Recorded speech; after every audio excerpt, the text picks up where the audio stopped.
Interior Cabinet Secretary Dr. Fred Matiang'i has warned managers at the Kenya Power and Lighting Company KPLC against frustrating efforts to reform efforts at KPLC. This follows complaints by the new steering committee, as Joash Onsare now reports.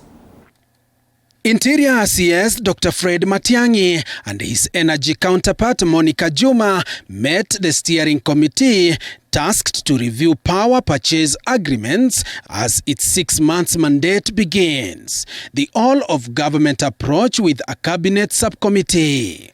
It became necessary to do this so that, as we say, we address our strategic objectives in developing our country and ensuring that we address the challenges such as the cost of living, cost of doing business around and stuff like that. The CS says the government through the committee will provide oversight to ensure an alignment and streamline efficiency among energy sector players. The task force made a number of recommendations, including the review of PPAs, which are contracts that electricity producers have with the Kenya Power and largely blamed for the high cost of power in the country. In a Gazette notice dated October 7th, the head of public service Joseph Kinyua said the committee will oversee, coordinate and monitor the implementation of the recommendations of the Presidential Task Force and provide advisory and technical support during the implementation of the recommendations of the Presidential Task Force. We have begun a serious discussion on renegotiating these agreements with the intention of bringing down the tariffs and therefore, of course, bringing down the cost of power, as it were.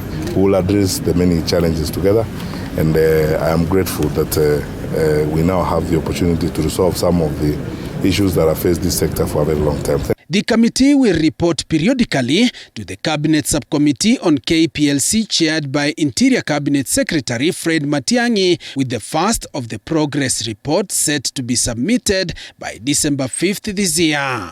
The general supervision of this will be done by a Cabinet committee, which is a subcommittee, which is chaired by the CS Interior, CS Matiang'i, whom I'll give a moment to also confirm that we are on the right track. The task force, chaired by John Ngumi, has promised to give a comprehensive report by December this year. Working with the Ministry of Energy, the CS and PS, and working with the various agencies, KPLC and others, we deliver a report on the implementation to make sure that we have done substantive implementation by the beginning of December.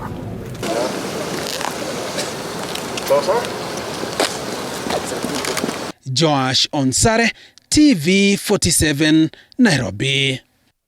Now on the